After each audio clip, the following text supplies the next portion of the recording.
Newly released data from major U.S. cities shows a sharp decline in violent crime in the first half of this year. That's great for American citizens, but maybe not so great for former President Trump, who's repeatedly tried to tie Democrats to high crime.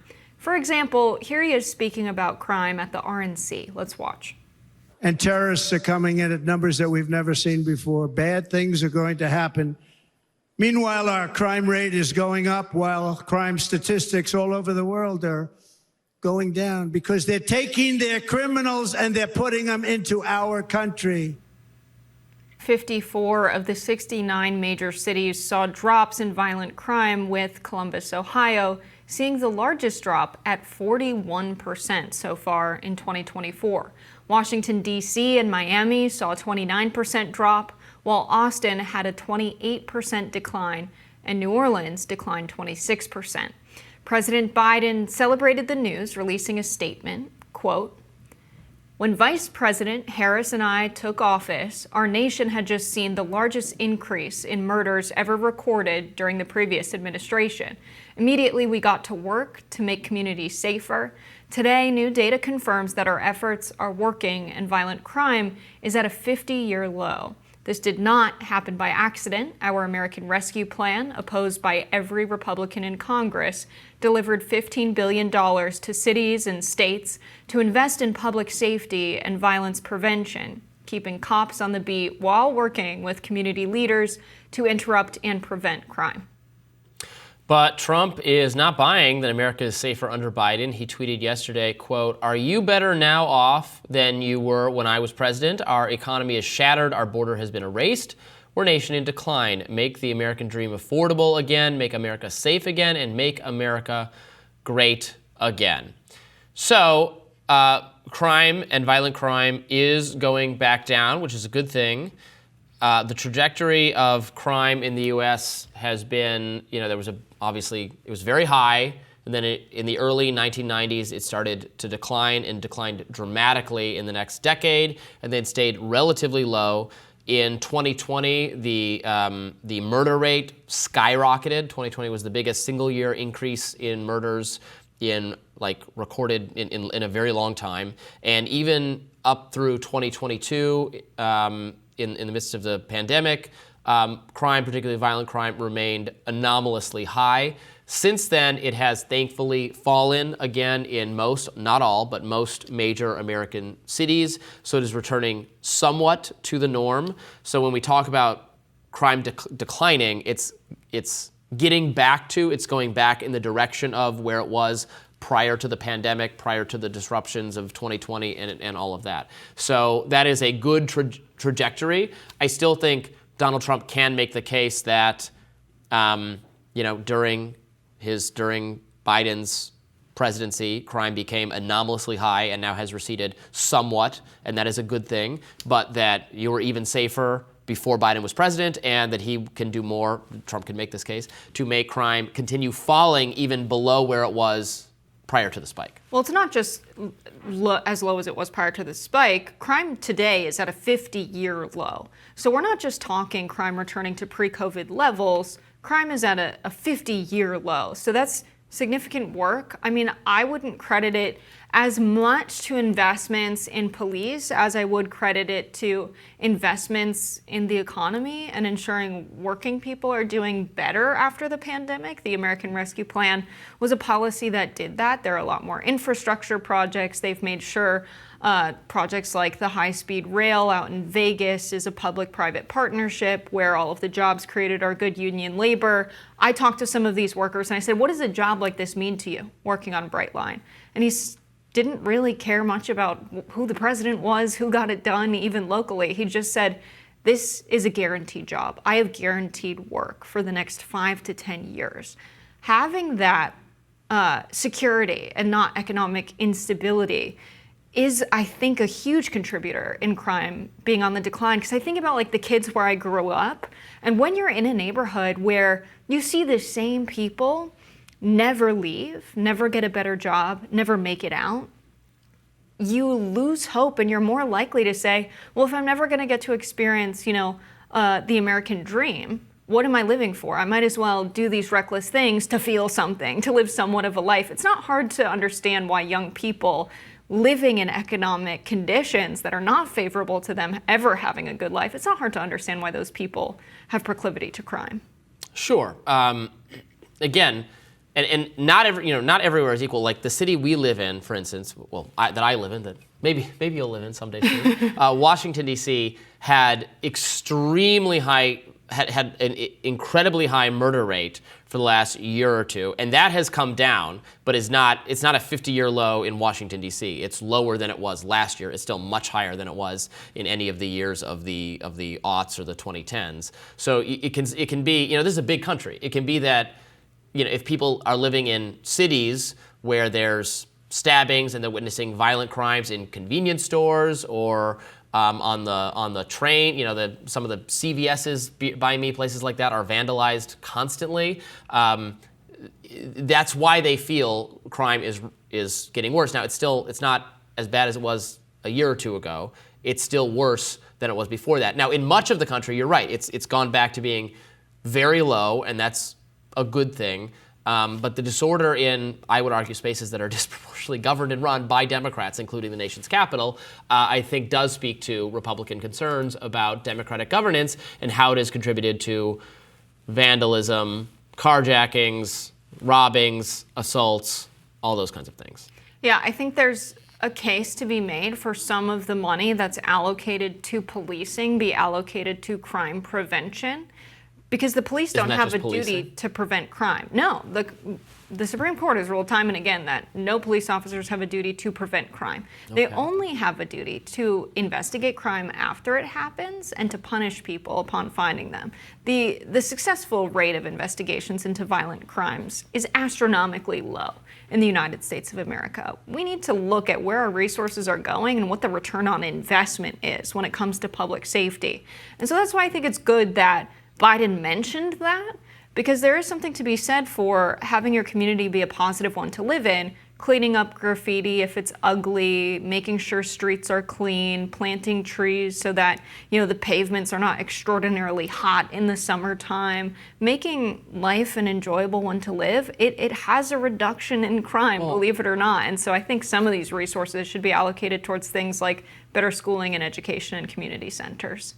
I mean, I want to clean up the graffiti and all that kind of stuff too, but that entails arresting the people who do the graffiti. I mean, you say that's not crime prevention, but the idea is that those people are going to be repeat offenders, so you arrest them so that then there's no follow-up and they do it again. We can't have precognition like in Minority Report or something where we predict that people are going to commit crime, but there's a lot of, particularly the violent crime. People get arrested, and you find out, they've stabbed however many other people, and they just got let out back on the street again.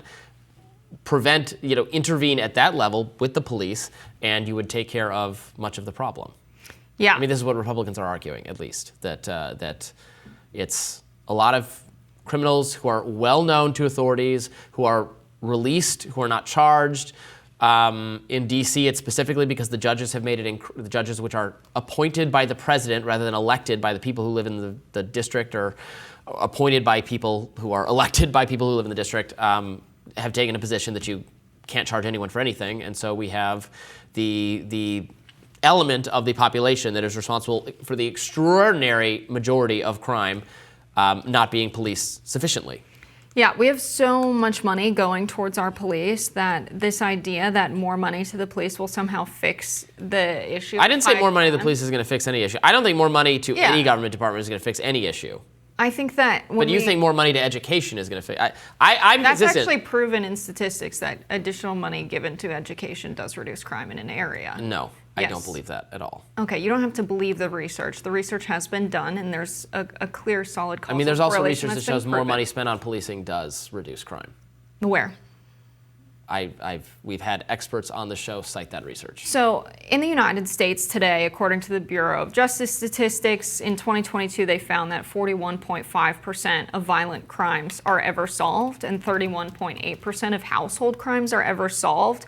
So I find it very hard to believe that investing more money in a police force that is proven to not even solve crimes, let alone prevent them, which is not their legal obligation to do. It's simply to solve crimes and catch criminals and bring them to the justice system. It depends what it's being spent on, but here's the Atlantic. For every 10% increase in the size of the police force, violent crime rates drop by 13%. That's a study cited by the Atlantic. Okay, I'll dig into that study. The Atlantic doesn't do studies, so... Well, that's not a study it's a study cited by the Atlantic. Yes, it's also the case that studies being reported by mainstream journals include information that's inaccurate. I've spent a lot of... So now you're just... I'm reading directly a study from Pew Research. That's different from reading a journalist's interpretation of a scientific study. So I'm going to go on.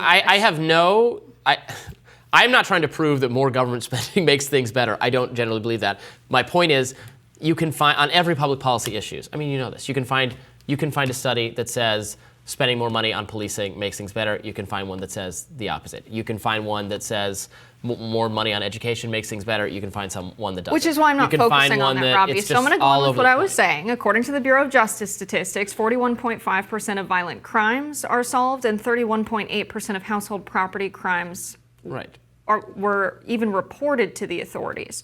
So if you look at the disparity between those who were reported to the police, and it's likely very higher. Most violent crimes and property crimes in the U.S. are not even reported to the police because they're not confident they can solve them, because these numbers are so astronomically low.